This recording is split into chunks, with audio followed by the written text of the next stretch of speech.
All the events we have in our life are a payback of our old karma.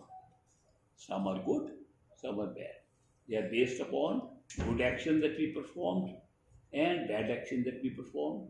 Same thing is happening now. So we want to not continue this game anymore, then we should not create more karma. We have already too much on our plates, and we have created so much that a Sinchit karma of reserve karma is enough to give us hundreds of more lives. Fortunately, when a perfect living master initiates us, he burns those Sinchit karma, destroys them, erases them completely. So only the karma of this present life, which we are now creating, they become the basis of another life if we have to come again. So we only come again if we keep on creating more karma in this life. How do we stop making more karma? Events are still happening. The tip given by great master was simple. He says, if somebody gets angry with you and you feel provoked to become angry again, then you are extending the karma. One anger he cleared, you create another one. Therefore, if you don't react to the anger of another person, karma ends. The old account ends. So do not react to something that people are doing, provoking you into something. Every time you feel something is happening which you need not react to, you are stopping any further karma. So you can make your life very light by just following this simple tip of not reacting. So there was a sadhu, and he was giving some talk in America, and a young woman got up and said, Swamiji, I have a big problem. I and my husband are always quarreling over small, small things. We constantly argue, and there is unhappiness in our house. Can you give us a solution? He said, yes, I can give you a solution. If you bring a bottle of water to me, I will bless it. So she went and brought a bottle of water, and he did some mantra on it in her presence and said, this is a blessed water, now you take it. She said, how often should I give it to my husband? He said, not for your husband, it is for you, and I will tell you how to use it. When your husband starts an argument, take a sip of water from that bottle and hold it in your mouth.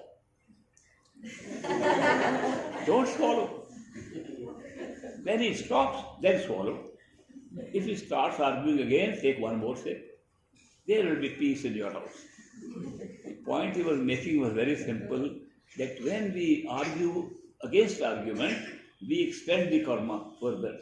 And therefore, if we don't do that, we are actually closing our old account. We can do a lot of things like this. For example, in America, they say, go with the flow. It's a very common statement. Go with the flow means that don't create new karma. What is happening, go with that. So there is a good lesson to learn how to go with the flow. Go with the flow means live in the will of the Almighty. He has made a will for you, and live in that will, not into your mental will. There are only two wills.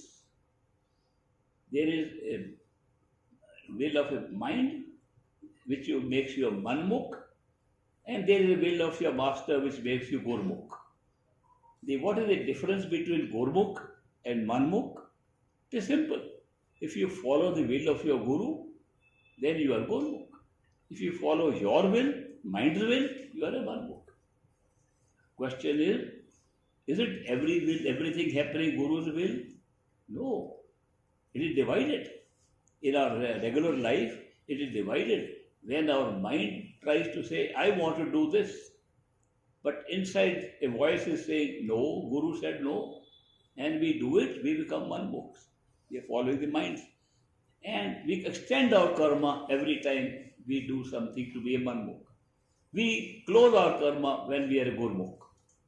So therefore, how do we know what is gurmukh, what is Guru's will, what is our will? How do we differentiate between them?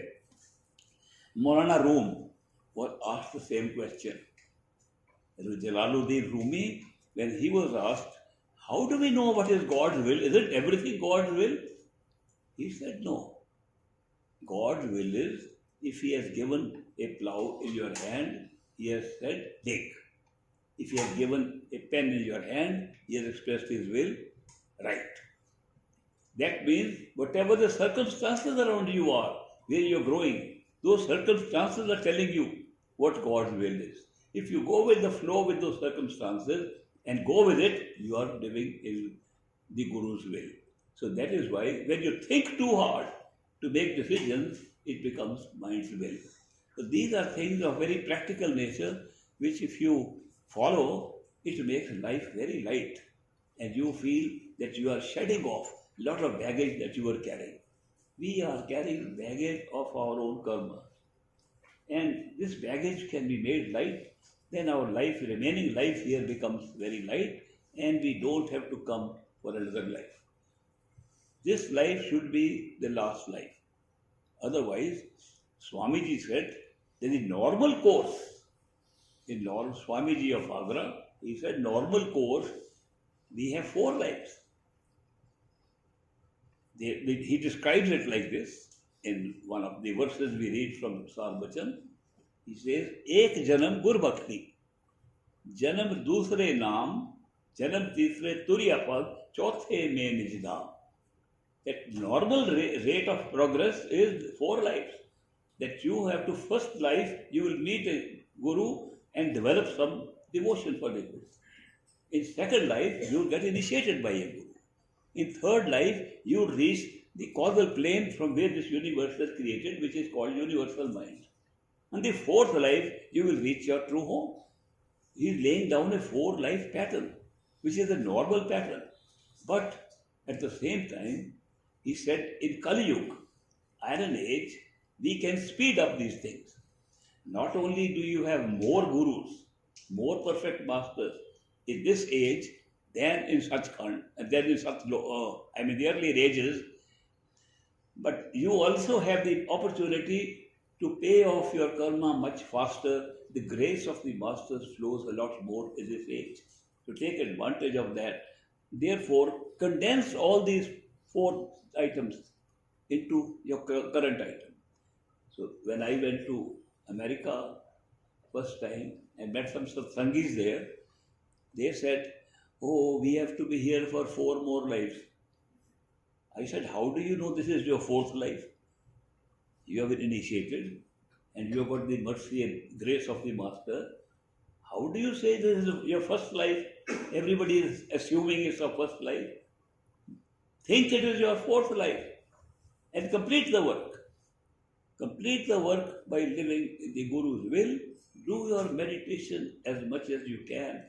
Meditation is effective if you remember your Master during meditation.